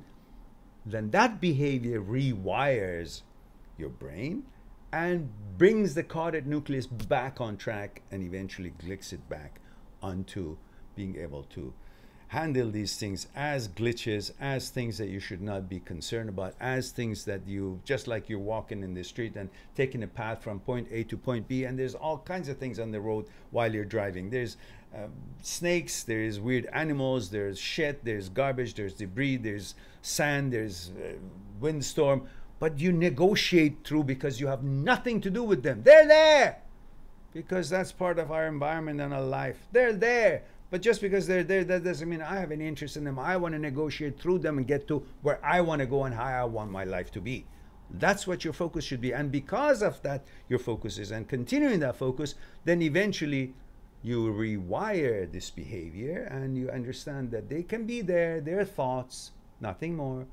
And you let the thoughts be and they'll let you be, and you do your life. And just like anything else in this world, everything is available, all kind of information, all kind of lifestyles, all kind of debris in the environment, all kinds of dust and impurities and smoke and debris and I don't know, smell of paint and this and that. Everything is there, but you, doesn't mean just because they're there you're interested in them, you're enjoying them, or you want you want to look at what you don't want to look at or smell what you don't want to smell. It's there, and by being there, it doesn't have anything to do with you, and you don't have anything to do with them. You just keep moving away from what you don't like, and you focus on what you do like, and that's how the rhythm of your life is, will be, always been, and no change to it just because thoughts popped up. So that's how you deal with it, and it will fix itself. Watch the videos that I have on intrusive, transient, OCD, HOCD, negative thoughts. There are many videos on that playlist, but there's number 1 to number 20. They're specifically made for these sort of questions, and you watch them if HOCD is your challenge, and then you will know a lot more. And I've got links from Dr. Schwartz, a brilliant researcher that explains in his presentation the experiment that Dr. Anne, I guess, Gable, I forgot her name, and through her student at MIT who did, Carl Smith, who did a study on the neuroscience of habits. And it's very interesting to know how the brain works and what these malfunctions are like and why HOCD, OCD, all other kind of subsets of OCD show up, and the whole understanding of the brain. And we've got other specialists there, Dr. Phillipson, Dr. Jane Weiner. These are all among many other scientists and therapists that I've put the link in the description of my videos, which you can watch them and then get more and more about it. I have used some of their knowledge in their presentations in my videos, and you are welcome to watch them all and be enlightened about the information that you need to know how the brain works and relax about your life. All right, now, where are we?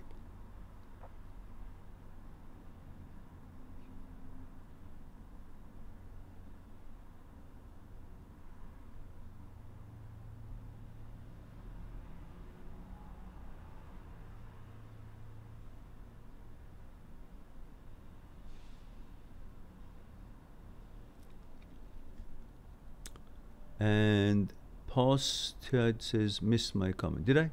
I'll go back.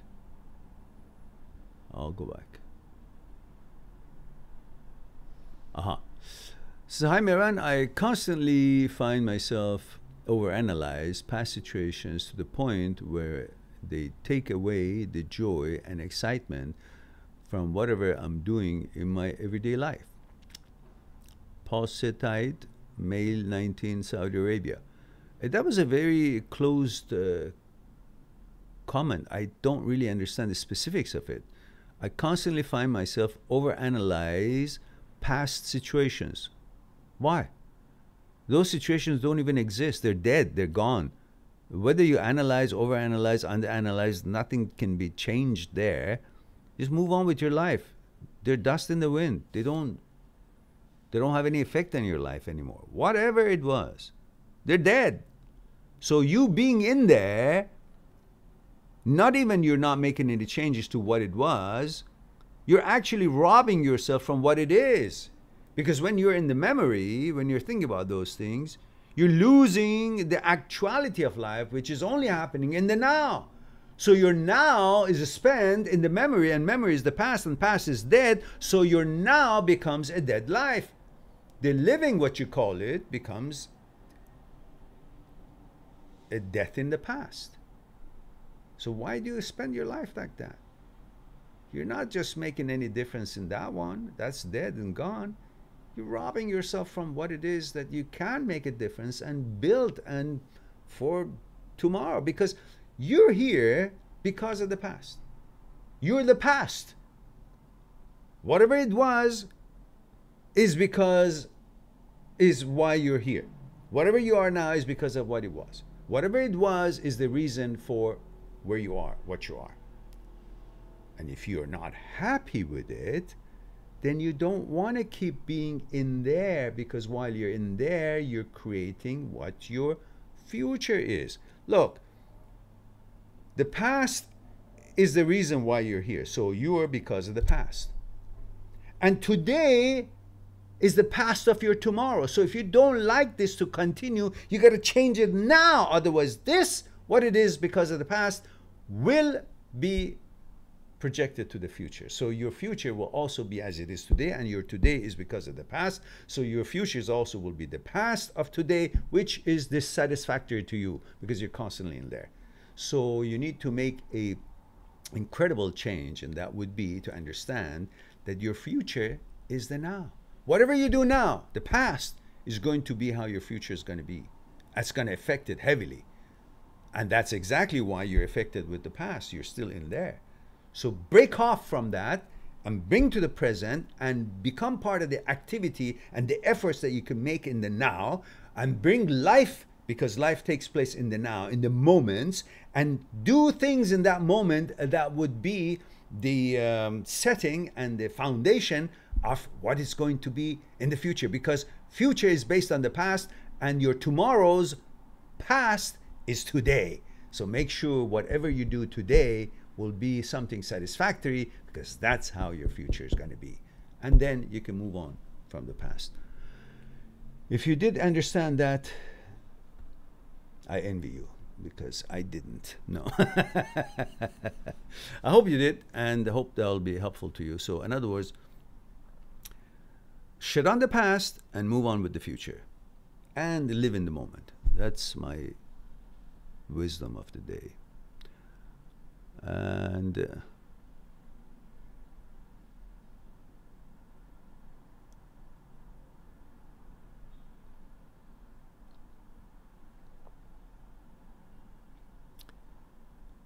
right.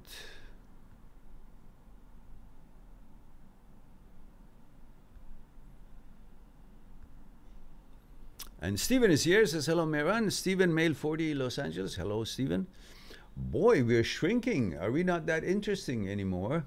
We're 10 of us now. We had, like, at least we were 15. That's whoopee. Let's take a picture. All right. What do you guys do all around the week? Sleeping? You're supposed to be promoting the channel, for heaven's sake. Anyhow, let's move on. And make your touch, says, we crave what we can't have.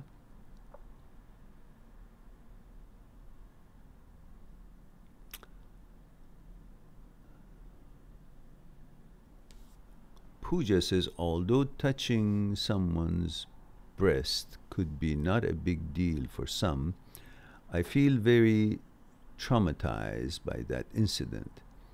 As I relate any such touch with love, no matter the relationship lasts or not, because I choose the person. Yes, not somebody I don't consent to touch me. Yes, absolutely, you're right.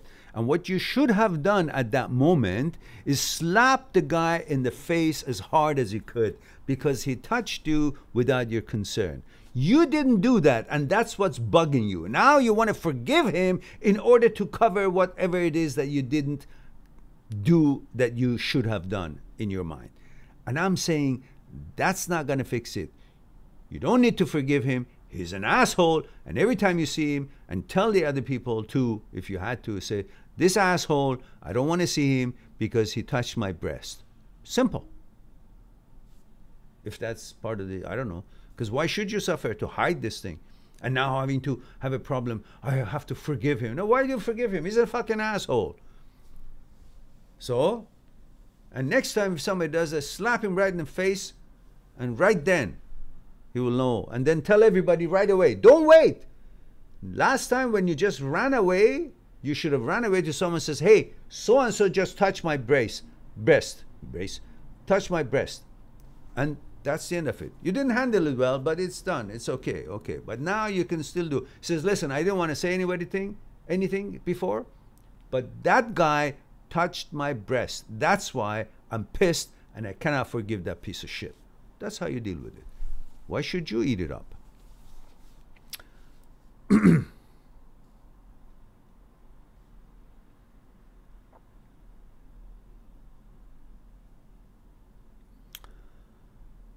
All right.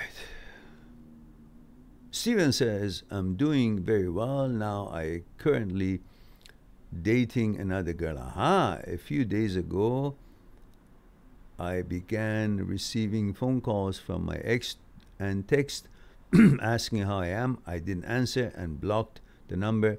I don't know why she calls. Good for you. Do not answer, block the number, and that's the end of it. Move on.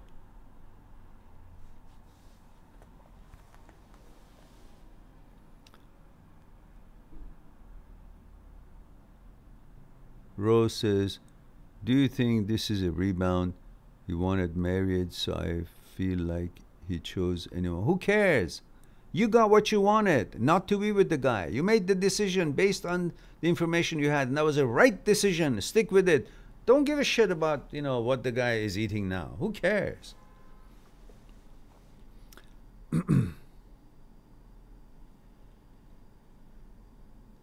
Rosa says, yeah, I felt like he was a narcissist, so that's why my decision to break free and seeing him happy. Okay, no, we talked about that. Good.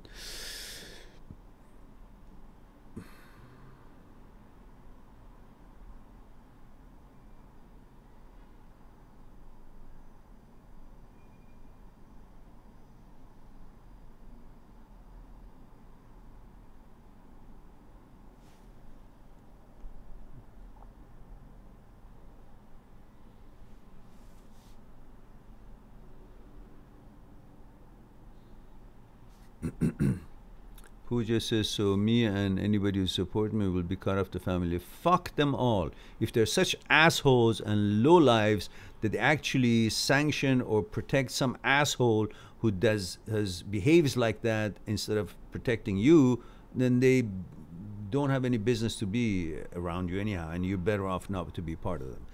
So obviously that means they're a bunch of hypocrites and bunch of low lives with low standards and perverts. So in that culture, so fuck them. Don't worry about it. And pardon my French. And Rosa says, thank you, you're welcome.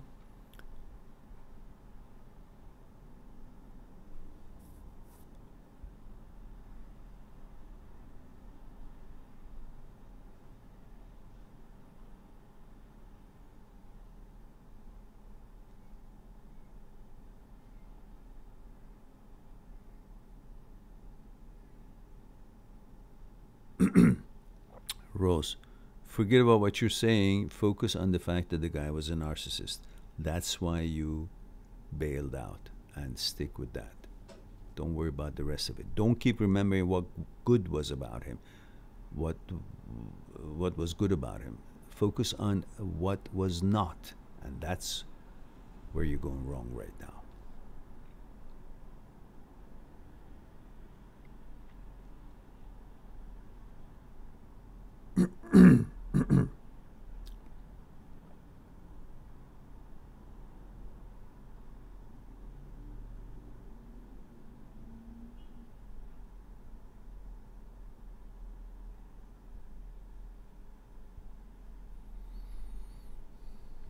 And Milchbox says, you missed my comment 2 above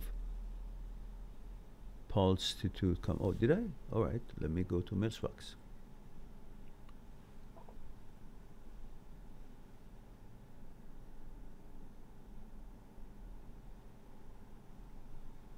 I don't see yours, Milchbox. Oh, there it is. Milchbox says, "Hi, Mehran, male 28, Germany. How to overcome an uncomfortable feeling of being judged in social work environments. I'm aware of my body reactions in the situations, but can't regulate the stress." Well, explain more, Milchbox. You know, when you say Milchbox from Germany, it reminds you of Müllermilch. Müllermilch. Gee, my tongue is burned. I can't even pronounce it. Still not fixed. Müllermilch. And I used to really enjoy that when I was in Germany. So, so I don't exactly know what body reaction you're talking about and how they are judging you or in social or work environment. So maybe a little bit more explanation would be great.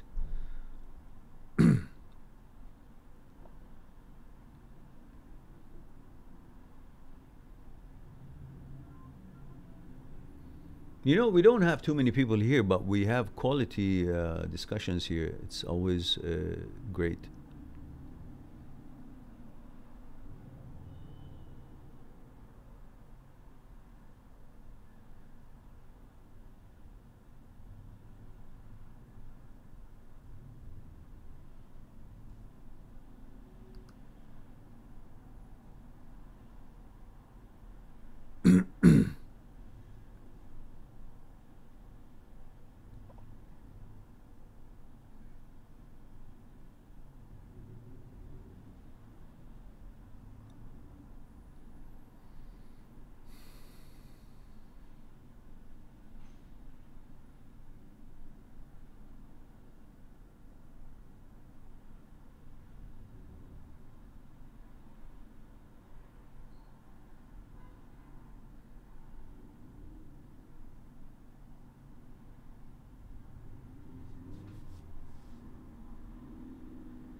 Make your touches interesting video of Mehran. Which one? Look in the channel. Is it getting late to get married? Oh, I see. That one, yeah.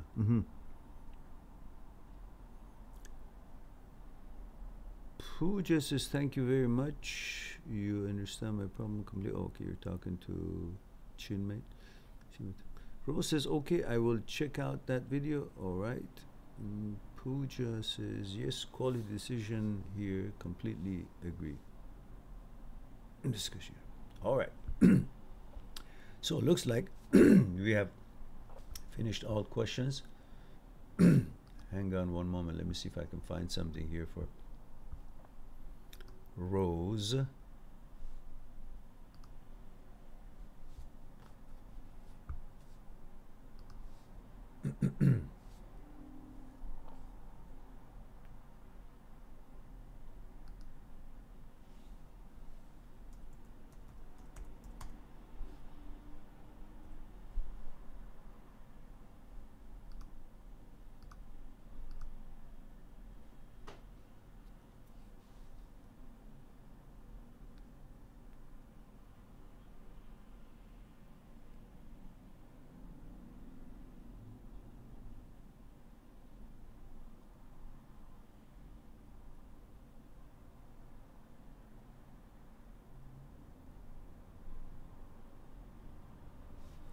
All right.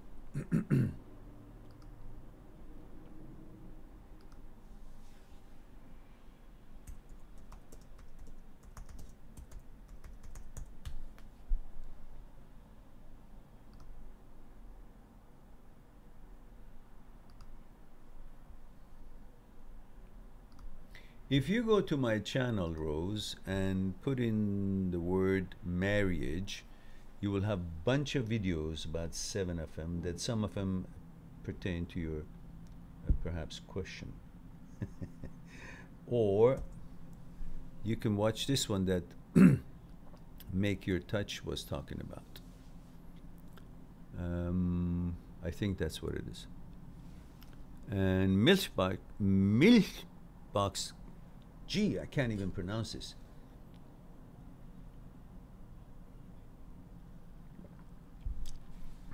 I burned my tongue not paying attention how hot something was. Milchbox says, it is stressing me to participate in a group conversation with highly educated people. I'm not feeling good enough and judged by not having the knowledge I should have. So I freeze and don't talk at all, being all in my mind. But you see, the thing is, you think you should talk in order to be judged well, and if you don't talk, you think you will be judged not well. Why would you think that way? As long as somebody hasn't talked, there is no judgment.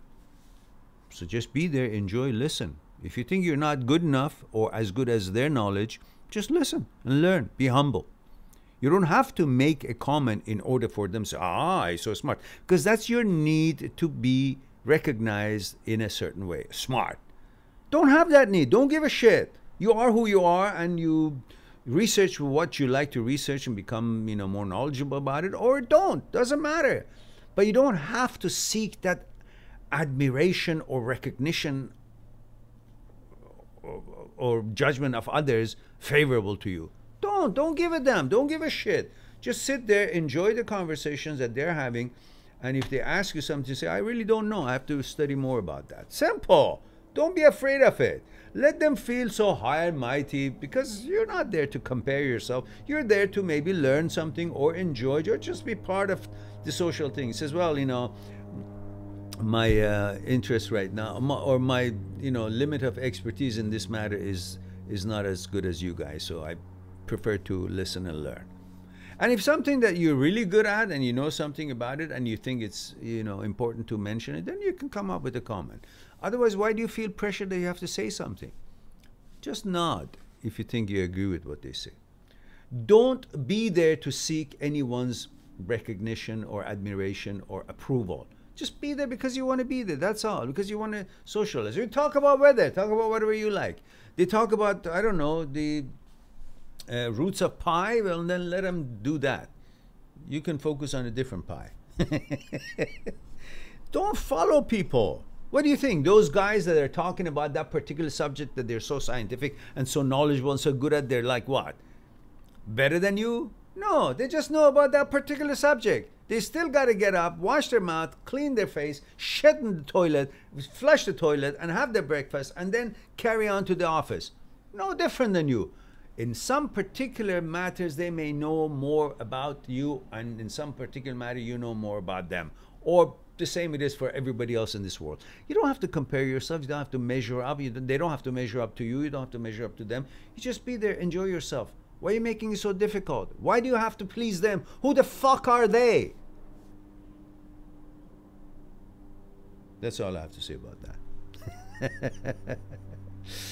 And you freeze because you want to impress them. Don't impress anybody. Just say what you know. And if you don't know, say, I don't know. That's the end of it. You don't have to know something, to get their praise. The hell with it. Don't worry about it. You want to know about it, go on Google or go on the books that you know and then search it and then know about it. And for yourself, not to come and boast it about it. So let them boast. And you want to talk about something, talk about it. Don't want it, don't talk about it. Don't have to prove yourself to them. That's what I have to say about that. Double A says, hello, if you would want to discuss it, awesome.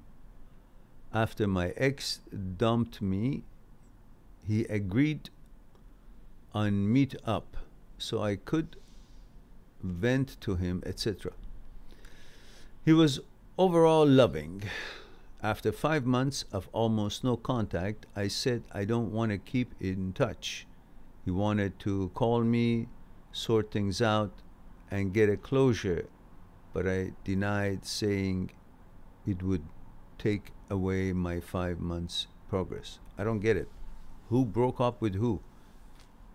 Says if you want to discuss it, it would be awesome. Says after my ex dumped me, so he dumped you, and then he kept wanting to sort things out. Is that what you're saying? All right. And you said no because it would take away my 5 months of progress. He said it's not fair of me after he let me meet him 2 days after breakup when I was in need. He said he deserves at least that. He deserves shit. What do you mean? He broke up with you, and 2 days later, out of the goodness of his heart, well, it's 2 days later. Obviously, if he wouldn't do that, he would be a jackass more than what maybe he is now. So that's not something that you should now pay back. 5 months later, he's changed his mind. He's gone out there. There's nothing out there that he can write home about. Now he wants to come back home. Nah, let him go. He said that he deserves at least that. No, he doesn't deserve that. I responded saying, I understand, but it would take away my 5 months progress. He didn't reply. I feel so evil. No, you're not evil at all. He is. He's actually trying to come home to get some because he somewhat is in, I don't know, a dry spell or whatever. Like I owe him, heartless. Should I? No, you're good. Keep on going. Move forward. Like the energized battery bunny.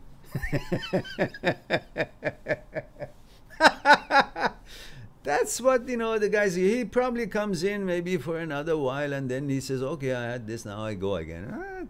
Don't let him in. Move. Take care of yourself. Get your fitness going. Get your things happening. Things that you're interested, your work, your project, things you want to accomplish. Feel good about yourself and your fitness, your nutrition and all that. And, then with that confidence, you approach life and you will meet other people who would be more in line with what your expectations are. And so there would be less of a disappointment possibly. But this guy, after 5 months, he's claiming that he's got it right because 2 days after he dumped you, he gave you a chance to sit down because, fuck him. He's an idiot. He's using you. That's part of my French too. I'm a bit upset. I don't like people using, manipulating others and trying to feel smart aleck about it when it's clear that they're trying to take advantage from the soft-heartedness of someone that they've somehow hurt before for reason or no reason. Mythbox says the problem is those are job-related things. Since a year, I no longer have interest in these topics. Thinking about changing the career, but I have no idea what else to do. Well, in the meantime, just acknowledge, educate yourself about the things that is related to your job, so at least you know what they're talking about, and whether you're interested or not, that's your job right now, so you better pay attention to it and become good at it while you're there, as long as you're there, because even if you want to leave, what you're doing may be a good stepping stone for something else that you want to go to. And even if you want to get a referral from these guys, if you've known their stuff, and at least they put a good word on it when you want to separate from their company. So don't mess up just because you're not interested in that job. You're still in that job. You got to do your job. It's just like saying somebody calls you for, if you're some technical wizard of some scientific thing, I don't know what you do, but some client, some company calls you and you go in there and you don't do their job. So I'm not interested in this anymore. Well, while you're still called, you're supposed to be doing a good job and quality job and fix or remedy whatever it is their problem is. So be good at your job while you're at that job. And when you change, then you don't have to care about this one. But while you're here, keep yourself informed and, up to date and be as good as you can be. And then you will feel even more comfortable in those meetings. because you feel the necessity to be good at what you do, not because of these guys talk about it or the meetings and social events and all that, because you want to be good at what you're doing, so you want to be informed. So keep yourself knowledgeable, and you will feel even better, not just in your life, not just in your work, also in those social meetings and whatever else it is that seems challenging to you. Pooja says 5:10 a.m. in India, wanted to be a part of your live stream, would always listen to uploaded ones, but being part of the live stream is the best thing always. Thank you, Mehran, for being here for all of us. You are a blessing in our lives. My pleasure, Pooja. Love from Canada, and I wish you be safe and always be brave and strong, and do what you think is right to do, and don't give in to bullies and bullshit artists, whether they're individual or family or clan, doesn't matter. And also, I want to ask you guys to make sure to remember people who join the channel, then they can have access to all the 500 live talks that we've had so far, because I will be just putting those for the joint members. All the other videos, 1,700 of them, available for everybody whenever you need to, and hope that you will all have subscribed. If you haven't, please do. And if you haven't liked the videos that you watch, like. If you haven't liked this one, like it.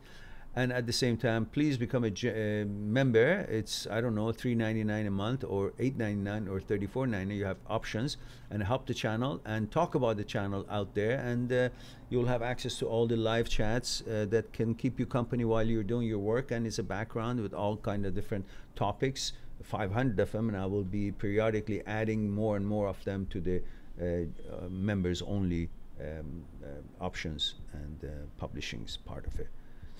So I hope that you guys will help the channel to grow in many different ways that you know how. Talking about it, promoting it, become a member, and all the other supports that you can. So we can pursue the goal that we have when traveling eventually is allowed and world is safe again, at least relatively. Then we would like to have enough members and subscribers and finances through the supports that we receive, so we can maybe travel, put the workshops in person and meet people, and I can share a lot more in person than I can do here. There's so many other things that I want to share with you guys. Can't be done. So if you guys can talk about the channel in forums, chat rooms, and promote it on social media, help people to get to know about this channel and use it for their well-being, and join and become a subscriber, they will help the channel to get more finances going, and then meet our goals and what we want to accomplish here. Reach more people, help more people, do more.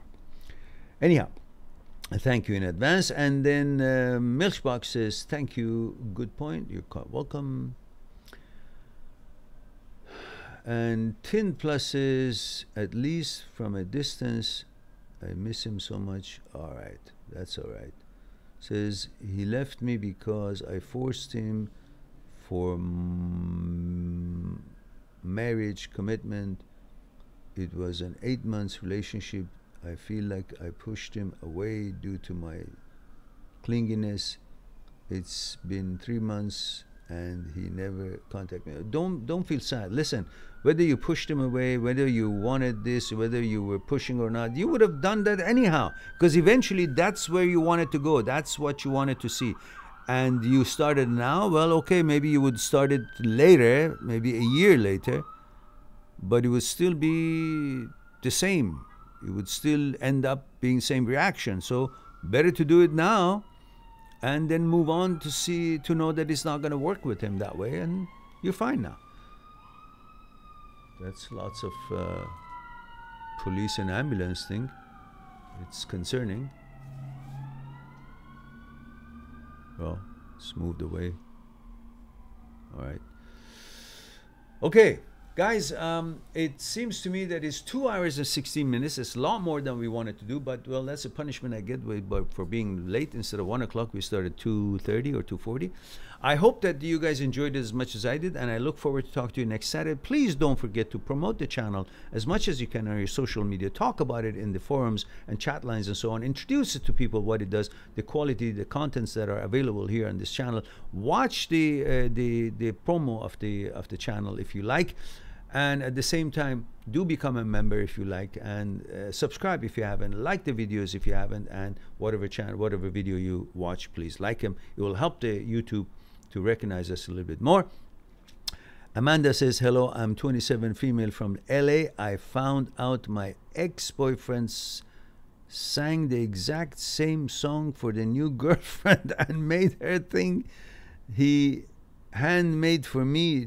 Do all men repeat the cycle and do same thing for new girlfriend? I don't think so, but perhaps that's all he knows. So depends how much of a craft they know how to do, and they're mostly are limited. So don't worry about it. Just now that you know, it tells you that at least you know, this guy is very limited. So you made a good choice to maybe get rid of him. So Milchbach says, just a thought to improve your stream. Let viewers join short a one-on-one conversation with you on an application like Discord. I don't know how that works. You guys know how Discord works? I tried to figure it out a long time ago, and I don't. But this is a, you know, if you guys want a one-on-one, you can go on my site, mind@seekstruth.com.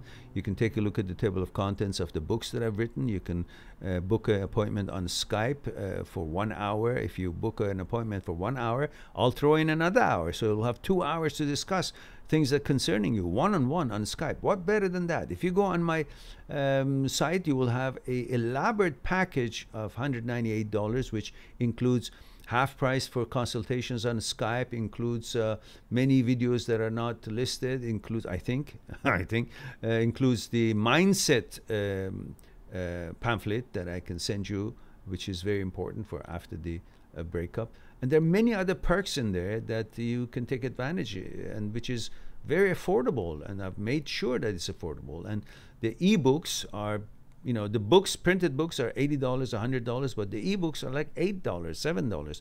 I've made it affordable for any currency, anybody in any country. So I'm available, but one-on-one, further than this, and this is also free. I mean, for heaven's sake, guys, remember, we still have to mind the economics, and we got to make some money out of this in order to be able to offer more of the things that I want to share with people. So one-on-one, I appreciate that, and this is pretty much like one-on-one. But if you think there's another way that I can help people, and for Discord, well, then make a suggestion and help me out to set that up, because I tried and I didn't really figure it out.